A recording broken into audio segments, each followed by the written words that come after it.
Hello guys and welcome back to my YouTube channel. For today's video again, may makeup vlog ulit tayo. Baka may magsabi na naman, ayan na naman, makeup vlog na naman si Mary. Hindi ka magsawa, puro ka na lang makeup. Whatever. Cause why not guys? I'm helping of other girls na wala silang confidence of their face. Kasi alam niyo naman, nagagawa ng makeup, they build your confidence, and ayun, makikita mo talaga yung sarili mo na may ibubongga pa yung mukha mo.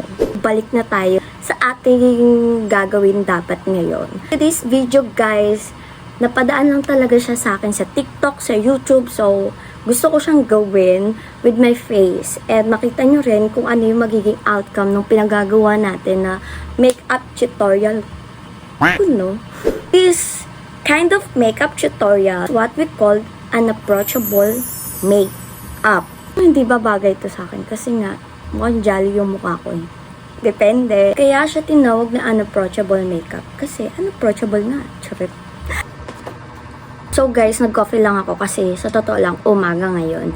And mukhang uulan pa yata. Kaya umaga na ako nag-vlog.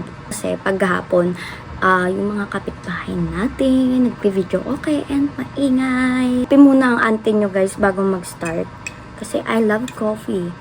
Moisturizer muna tayo. Then, I don't know kung magsa-sunscreen pa ako. Kasi parang hindi ko bet ngayon mag-sunscreen. Kasi tatanggalin ko rin naman siya. So, I use Clarity Essential na moisturizer. Then, mag-a-add na lang tayo ng primer. So, ayan, paubos na siya.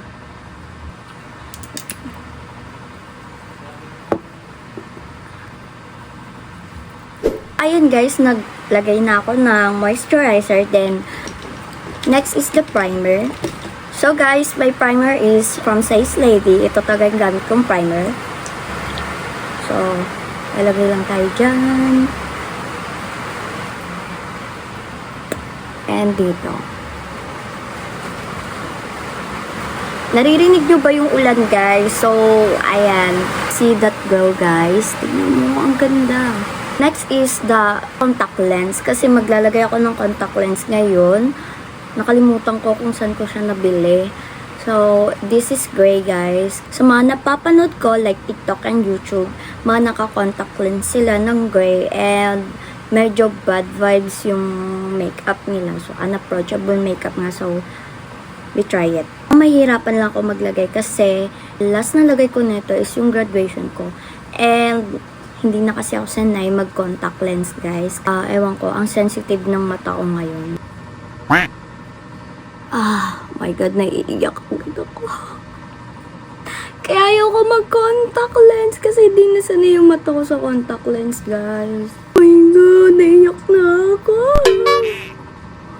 Isa pa lang yan, pero grabe, naiiyak na ako. Graduation ko lang to binili. Pero guys, pumasok na siya. Oh my God. So ayan guys, hintayin lang natin umano yung mata natin kasi oh my God, tignan nyo.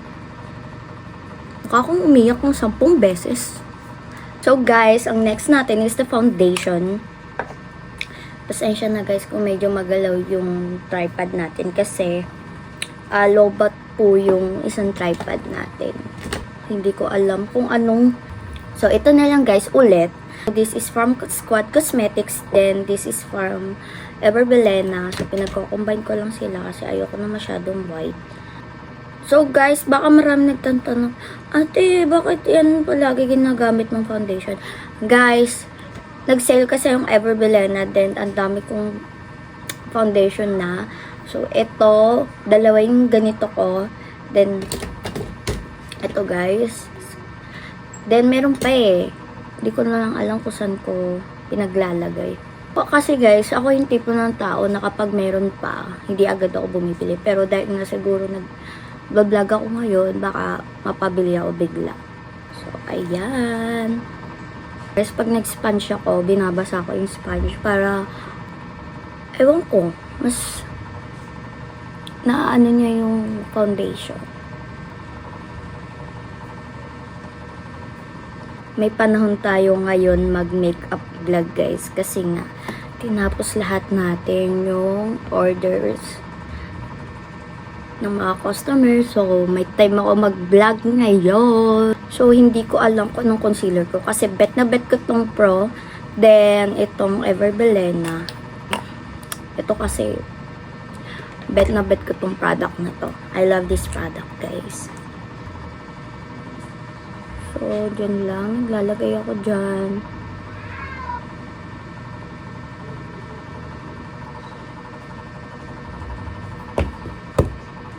Oh my God! Hindi ko pa pala siya napindot. Sakit sa ulo. So guys, naglagay ako ng concealer. Hindi pa pala napindot. Ang sakit naman sa ulo nito. So, nagaganito ako tapos hindi pala na-videohan. My God naman, Mary, oh. So, ayan guys, nag-apply na ako netong Pro Concealer. Nag-add na ako. Ayun, hindi na-videohan yung pag-apply. So, guys, next is the contour. Liquid contour. So, bet ko rin naman tong Pro Concealer pero masyado siyang dark. So, gusto ko nito. So, mag-apply lang tayo guys dito. Ayoko nang masyadong dark guys. Ayan.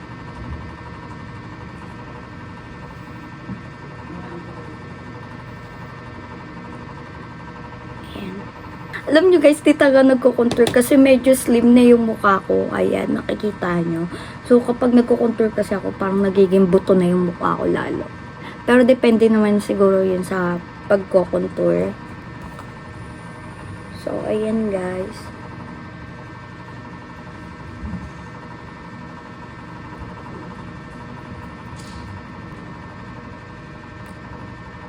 Next guys is mag-eyeliner muna tayo. So this is from Clarity Essential also. Then brown yung dark brown yung pinili ko.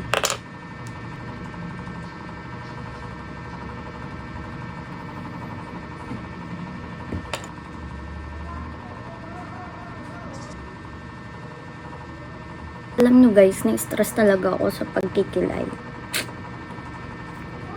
Hindi talaga ako nagkikilay. Apply ko lang tong Vice Cosmetics para dito sa harap. Medyo magalaw guys yung ano. Nag-apply lang ako ng Vice Cosmetics guys. Ito yung kanilang eyebrow gel. So, ang kinuha ko is ano ba yun? Gandal. Medyo gray yung ano niya. Color niya. Yung shade niya. This is from Nichido. Lagi ako nabubulo sa nig na yun. So, kunin natin is light brown, dark brown, and itong black. So, unahin natin yung light brown para sa mismong base. Alam nyo guys, umorder ako ng mga bagong brush ngayon. So, hanggang ngayon, wala pa rin. Kaya, excuse muna. So, ayan yung light brown guys. Then, mag-apply tayo banda dito sa ilalim rin ng medyo dark brown.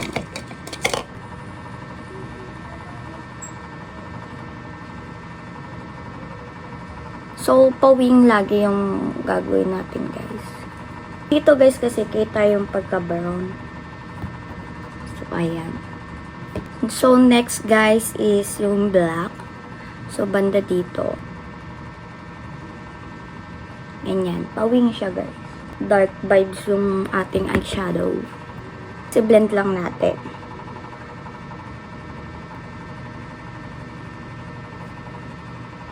Nag-a-apply talaga ako ng concealer banda dito kapag nag-eyeshadow ako.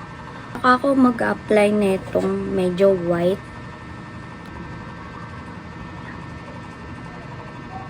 Next guys is gagamitin ko itong Dr. Sensitives para sa pag-debate natin.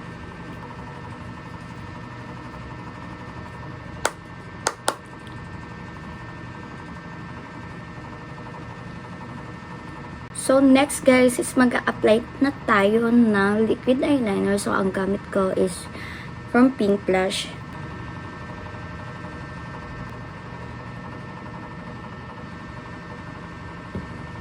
So guys, nalobat ang aking iPhone. Kaya chinarge ko muna konti. Then, ayun na, gora na ulit tayo. Ayun guys, mag-eyelash extension tayo. Pero mamaskara muna tayo. May 3 eyelash extension tayo dito. Ito na lang guys. Ito na lang apply natin.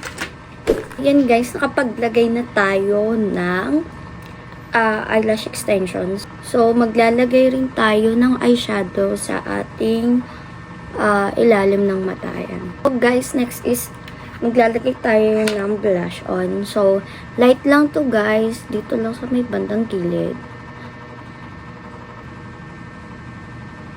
Itong gamit ko is from Royalty Skin, yung kanilang Magic Lip Balm.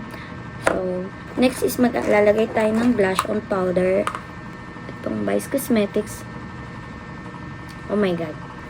Sobrang pigment. Nalagay natin. Lalagay na tayo sa ating lips. So, ang gagamitin ko is itong pink blush na matte.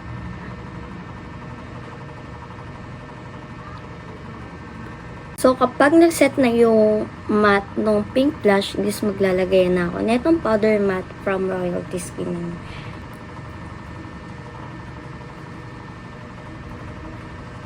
So, after nun guys, maglalagay tayo na itong liquid highlighter from Careline.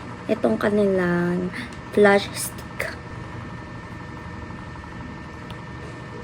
Gusto nyo mag-lasting yung inyong makeup, I suggest na mag-setting spray kayo. This is from Miniso. Ito yung ginagamit kong setting spray guys.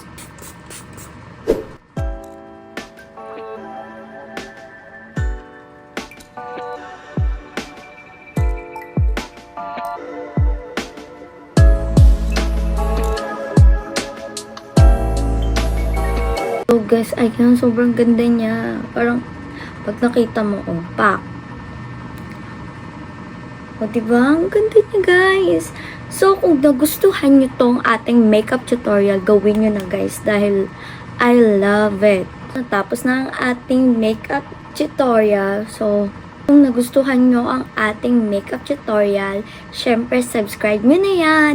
Like nyo na yan. And also, click the notification below para aware kayo sa ating mga ina-upload na mga vlogs. So, yun lang, guys. Bye!